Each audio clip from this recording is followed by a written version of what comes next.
Адамның қолынан бәрі келеді. Тіпті мәселе қолда да емес.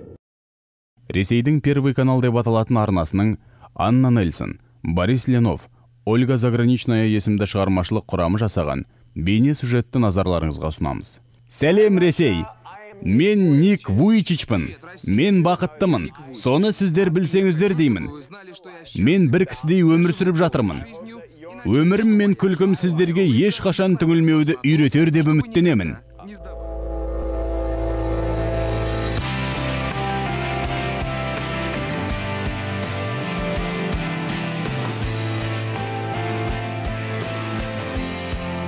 Никтен сұхбат алу үшін жарты жылдай күтуге тура келді. Қалай ғана осы жігіт әлемнің мега жұлдызына айналды. Қалайша миллиондаған адам бұдан бақытты болуды үйренгісі келеді. Осындай болып туғанның не жақсылығы бар екенін өзі де бірден түсінбеп еді ғой. 1982 жыл еді. Ата-анасы тұңғышын күтіп жүрген. Ультрадыбыспен тексергенде дәрігер дені сау бала келеді деп қуантқан. Бірақ босану кезінде жанында болған әкесі қолы жоқ иықты көрген кезде әйелін шошытып алмас үшін сыртқа жүгіріп шығады. Артынша жылап мейірбикелер мен дәрігер де шығады. Дәрігердің қолында жылап жатқан бала бар еді. Ал бас дәрігер шыққан кезде әкесі барып, баланың қолы жоқ па деп сұрайды. Фукамерия. Олыңыз ешқандай медициналық себеп болмаса да қолсыз аяқсыз туды деп жауап береді. Әкем сабыр етіп, ұлым қайда, көруіме болама дейді. Көрсетеді.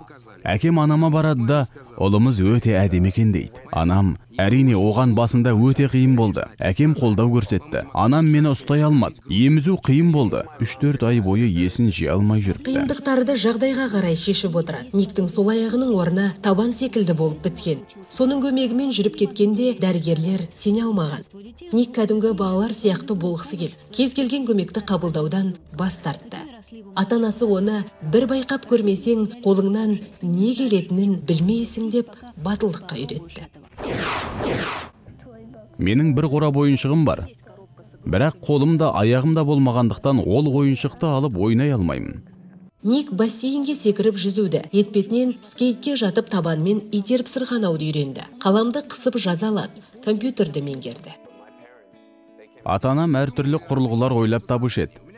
Су сабынды сығу үшін аяқпен басатын үргішім болған. Сонымен шашымды сабындап қабырғаға үйкейтінмін. Сөйтіп өзім жуынатын болдым. Тоқпен істейтін шөткемен тіс жуамын. Адам үшін ең көп шектеу жасайтын сол адамның өзі екенін түсінсек екен деймін. Никтің енді басалып келе жатқан өмірі ерте аяқтала жаздағаны бар. Ақыл кірмеген балалықтың кесірінен мектептегі сыныптастары оны мазақ қылатын болды. Никке ол өте ауыр тиді. Сөйтіп, мортсына жаздады. 10 жасымда мен өзіме қол жұмсамақ болдым. Үйдегі ваннаға 50 сантиметрді етіп су құйдым. Сонда мені бір ғана ой тоқтатты. Ата-анам, інім мен қарындасыма қайғы тастап кеткім келмеді. Оларды ондай азапқа қимадым. Баласы аяқ қолсыз туған оңай емес. Бірақ ол бала осылайша өліп кетсе одан да қиын. Сол ата-анама деген махаббатым үшін мен өмір сүруге бел байладым. Ал ата-анамды неге сонша жақсы көремін?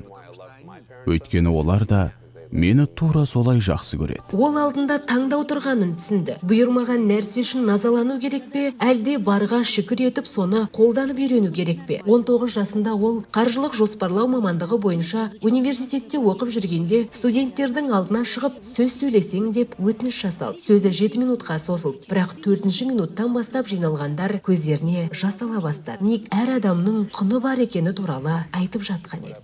Бір қыз қолын көтерді де, сені құшақтауыма болама деді. Келіп құшақтады да жылап қоя берді. Рахмет, маған ешкім әдемісің, сені жақсы көремін деп айтпаған еді. Өмірімді құтқардың деп жылады. Таңғаларлық жағдай.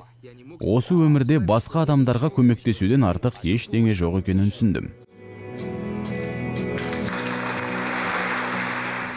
Осы жағдайдан кейін басқа мектептер шақыртып, ардагерлер үйіне барып, қарттарға жігер беріп, түрмелерге кіріп рухтың азаттығы туралы айта бастайды. Сөйтіп, нағыз шешенге айналады. жылына 250 реттен кездесу өткізетін болды. Апта сайын 300-дей шақырту мен ұсыныс түсіп жатты. Мыңдаған радио, телесұхбаттар, 44 мемлекетті аралады. 7 президентпен кездесіп, 5 парламенттің трибунасында сөз сөйлеген. Өмірден түңілген 5 миллион адаммен тілдесіп, өмірдің мәні бар екенін түсіндірген. Үндістандағы кездесуі адам ең көп жиналған кездесу болып есептеледі. Ол жолы 110 мың адам бір мезгілде Никтің көзіне қарап отырды. Ник ешкімнің қолын ала алмайды, тек құшақтасуға шамасы келеді. Тіпті ол сағатына 1749 адамды қол аяқсыз құшақтап әлемдік рекорд жасаған. Менің атым Ник Вуйчич. Менің өмірім осындай. Ешқашан мойымаңыздар. Жоқ, мен бұлай сөйлемеймін. Жиналған адамдар, мынау Ник Вуйчич. Менің аяқ қолым бар. Енді шағым айтпауым керек екен деп ойлағаны қажет емес. Бұл деген үміт емес. Біз бәріміз адамбыз. Бәріміз сәтсіздікке ұшыраймыз, шағымданамыз. Қайсымыздың қайғымыз күшті деп салыстырмаймыз ғой. Тек бәріміз бір қайықпен жүзіп бара жатқанымызды түсінсек деймін. Осыны жеткізу үшін сөйлеймін. Жынданатын шығармын. Шаршадым, жол жүруден шаршадым. Бар күшім күлімсіреуге кетіп жүр. Ник айтатын қарапайым да күрделі тәмсіл, қиын жағдайда да күліп жүру. Өзінің жалғыз табанын тауықтың аяғы деп атай. Көшеде балалар жүгіріп келіп таңдана, саған не болған деп сұраса, дауысын қырылдатып, бәрі де темекінің кесірі деп жауап береді. Оның әзілдері аз емес. Ұшаққа елден бұрын мініп, жүк салатын жерге көтеріп жіберіп, есігін жауып тастауды өтінеді. Ал бұны білмейтін бір адам жүк салуға келіп, есікті ашып қалады. Бір жолы борт серіктер де бала секілді Никпен бірге жолаушылармен әзілдескені бар. Ник ұшақ капитаны болып киініп, кіреберісте жолаушыларды былай деп қарсы алды. Бүгін ерекше күн. Біз бірінші рет ұшақты жаңаша басқару технологиясын сынамақпыз. Сенбейтін шығарсыздар, бірақ мен сіздердің бүгінгі капитандарыңызбын. Адамдар мәз болып күліп жатты. Әдетте Ник Вуйчич адамдардың жанына үңіледі, бірақ бір жолы керісінше болды. Никтің жанына үңілер жан табылды. Мен әйеліммен 2010 жылдың сәуір айында кездестім. Шағын аудитория тұғын. 16 адамға насиятын. Сіз күннің қай уақыт екенін де білетін шығарсыз мүмкін. Кешкі сағат 7-нің шамасы, 11 сәуір.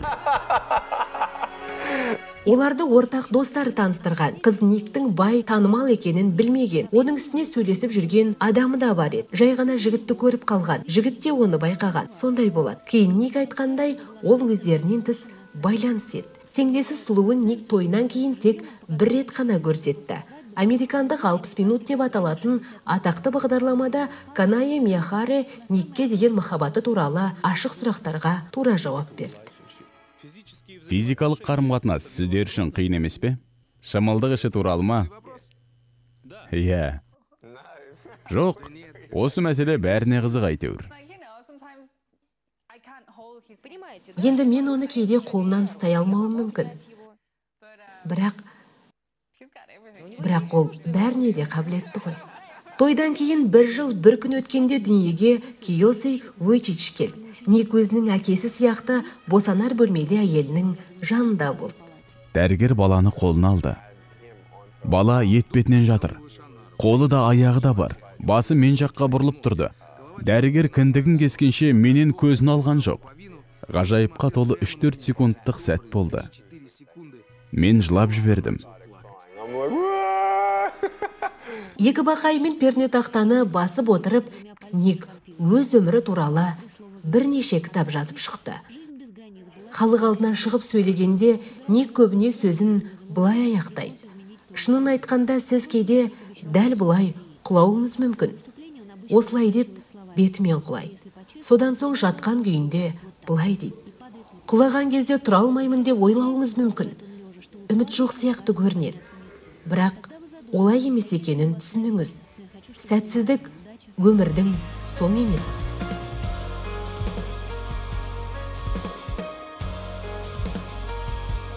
Сіздің қолыңыздан бәрі келеді. Үміт болмайтынды болғызады. Сондықтан да Никтің сүресінде біраз уақыттан бері киілмеген аяқ киім тұрғанына таң қалуға бола ма?